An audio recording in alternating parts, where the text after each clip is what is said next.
Bismillahirrahmanirrahim. Assalamualaikum warahmatullahi wabarakatuh. Kita lanjutkan pelajaran Al-Muyassar fi Ilmi Nahwi. Kita sudah sampai pada pembahasan isim marfu yang keempat, yaitu al-khobar. Khobar dan mubtada kita sudah bahas di video sebelumnya ya, tentang apa itu mubtada, apa itu khobar. Nah, mu'alif di sini memberikan keterangan lebih lanjut tentang pembagian dari khobar. Ya. Khobar itu adalah yang menerangkan tentang mubtada. Khobar terbagi menjadi dua. Yang pertama adalah khobar mufrad, ya. Yang kedua adalah khobar ghairu mufrad. Kalau di pelajaran isim kita pernah mendengar ada istilahnya isim mufrad. Nah, pada pembagian khobar ini istilahnya sama, akan tetapi yang dimaksud adalah berbeda, ya. Khobar mufrad di sini maksudnya adalah khobarnya terdiri dari satu kata saja. Adapun katanya baik itu dia isim musanna, isim jamak, dan yang lainnya, yang penting dia satu kata, ya, maka itu disebut dengan khobar mufrad. Di sini mu'alif memberikan penjelasan, khobar mufrad adalah ma laisa jumlatan, apa yang dia bukan bentuk jumlah.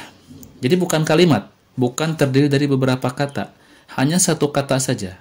Dan juga wala syabihan bil jumlah, dan juga bukan syabihan bil jumlah, yaitu yang menyerupai jumlah, hanya satu kata. Contoh, al waladu, ini adalah mubtada. Mana khobarnya? Khobarnya adalah naimun. Naimun ini adalah khobar, dan khobarnya khobar mufrad. Kenapa? Karena naimun ini hanya satu kata, ya. Contoh yang kedua, al waladani, ini mubtadanya dia musanna. Naimani, ini khobar dan dalam bentuk musanna. Tapi tetap walaupun dia isi musanna, dia disebut khobar mufrad. Kenapa? Karena terdiri dari satu kata saja, yaitu naimani. Selanjutnya, al-auladu, ini mubtada. Khobarnya adalah naimuna. Naimuna ini adalah khobar mufrad. Karena terdiri satu kata, walaupun kata tersebut jenisnya adalah isim jamak mudzakkar salim. Paham ya? Jadi mufrad itu adalah yang dimaksud di sini, khobar mufrad itu adalah khobar yang dia hanya satu kata saja. Bukan jumlah, bukan juga syabihan bil jumlah. Berikutnya, ada khobar ghairu mufrad. Kalau ghairu mufrad berarti dia bukan mufrad. Ya, kebalikan dari mufrad.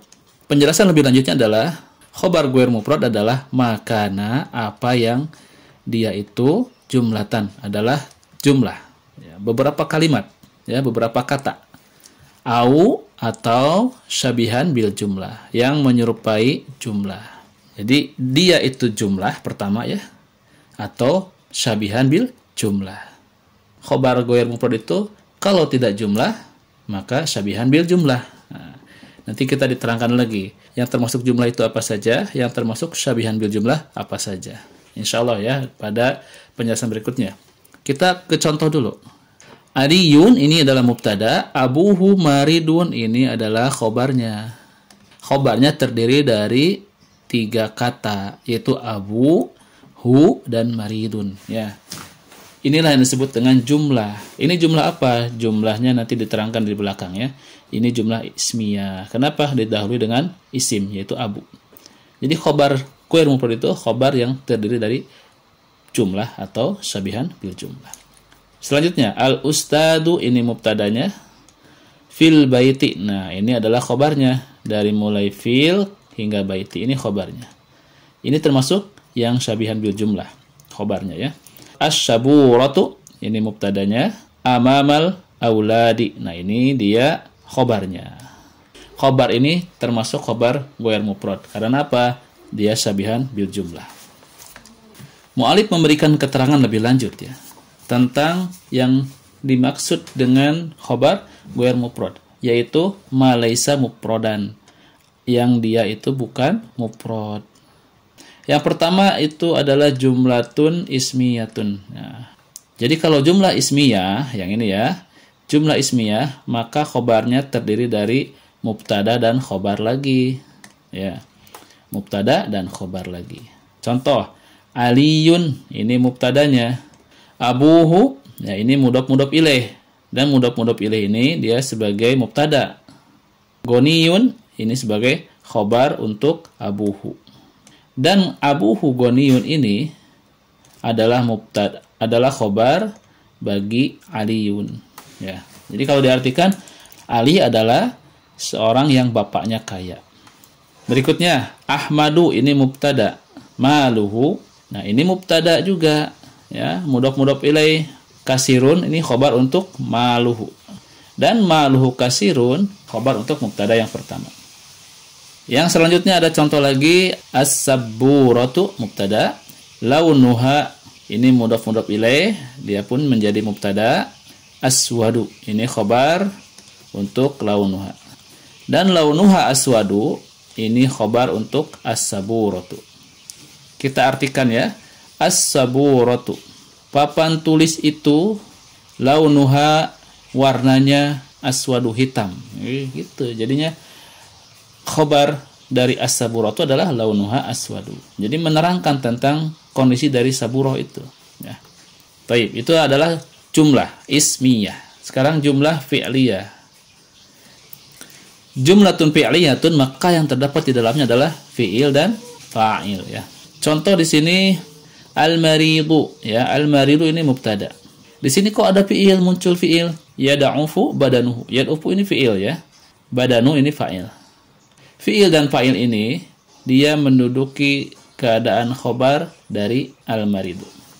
Orang yang sakit itu adalah yang badannya lemah. Aliyun ini mubtada. Di sini muncul fi'il, fi'il fa'il, yaktubu ini fi'il fa'il, ya.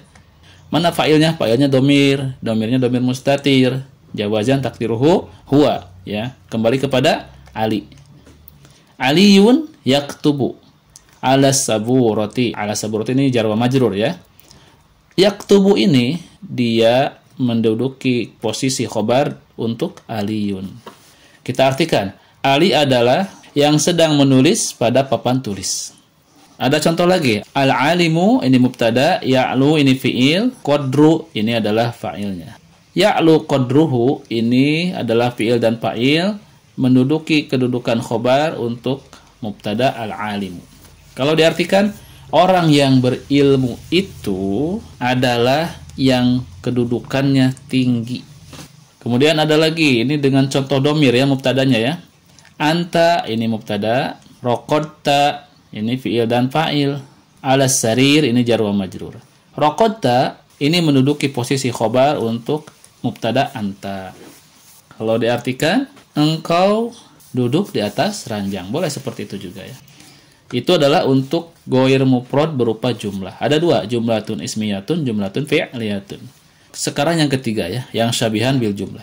Apa yang dimaksud dengan syabihan bil jumlah? Secara makna syabihan bil jumlah adalah yang menyerupai jumlah.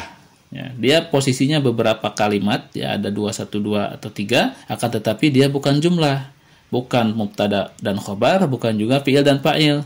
Yang termasuk syabihan bil jumlah itu ada 2, yaitu yang pertama al-jarru wal majruru. Contohnya alhamdu ini mubtadanya, lillahi ini jar wa majrur, li-nya huruf jar, lafdzu jalalah Allah dia isim majrur karena li. Lillahi ini menduduki posisi khobar untuk alhamdu. Maka kalau kita artikan, pujian atau segala puji hanya milik Allah. Kemudian al-ustadzu ini mubtada, fi ini huruf jar, al-baiti ini isim majrur karena fi. Fil baiti ini menduduki posisi khobar untuk mubtada al-ustadzu, ya. Kita artikan, ustad itu di dalam rumah. Sekarang abuka. Abuka ini mudhof ilaih dan dia menduduki posisi mubtada. Fi ini huruf jar, al-masjidi ini isim majrur karena fi. Fil masjidi berkedudukan sebagai khobar untuk mubtada abuka. Bapakmu di dalam masjid. Aliyun ini mubtada, fi ini adalah huruf jar, al-bustani ini isim majrur karena fi. Jadi fil bustani ini adalah khobar untuk Aliyun atau mubtada. Ali di dalam kebun. Yang keempat, jenis syabihan bil jumlah itu adalah al-dhorfu, dhorof. Contohnya, as-sabburatu. Ini mubtadanya, amama al-auladi. Amama ini dhorof, al-auladi ini adalah yang dirupahkan kepada dhorof. Sehingga amama al-auladi ini khobar untuk as-sabur. Kalau diartikan, papan tulis itu di depan murid-murid atau di depan anak-anak ya. Jadi dzaraf itu antara dua ya. Dia menunjukkan tempat, dia menunjukkan waktu. Namanya dua, dzarfuz zamani wa dzarful makani. Dzarfuz zaman menunjukkan waktu, dzarful makan menunjukkan tempat. Amama ini dzarful makan karena dia menunjukkan tempat di depan. Adapun dzarfuz zaman seperti yauma, ya, laila dan lain-lain. Nanti kita belajar di mansubat ya tentang dzaraf. Berikutnya as-sama'u ini mubtada, fauqona. Fauqa ini dzaraf makan ya, dzarful makan menunjukkan tempat, artinya di atas. Nah, ini dia mudhaf ilaih untuk fauqa. As-sama'u fauqona. Fauqona sebagai khobar untuk as-sama. Kalau diartikan, langit itu di atas kami. Contoh yang lain, al-ustadu ini mubtada, amama ini dzarful makan, ka ini idhofah kepada amama. Maka amama ka ini sebagai khobar untuk al-ustadu. Al-kalbu ini mubtada, khalfa ini dzarful makan, al-babi ini adalah idhofah kepada dzarf. Jadi khalfal babi ini adalah khobar untuk al-kalbu. Kita artikan, al-ustadu amamaka, ustad itu di depanmu. Al-kalbu khalfal babi, anjing itu di belakang pintu. Itu adalah khobar ghair mufrad. Ada 4 berarti pilihannya ya. Bisa khobarnya berupa jumlah ismiyah yaitu mubtada dan khobar lagi, bisa juga jumlah fi'liyah yaitu fi'il dan fa'il, bisa juga sabihan bil jumlah yaitu ajar wa majrur atau dzaraf ya. Itu ada 4 berarti. Ada catatan di sini ya. Yang pertama, jika khobar terdiri dari jar wa majrur atau dzaraf, maka khobar ini sering didahulukan ya.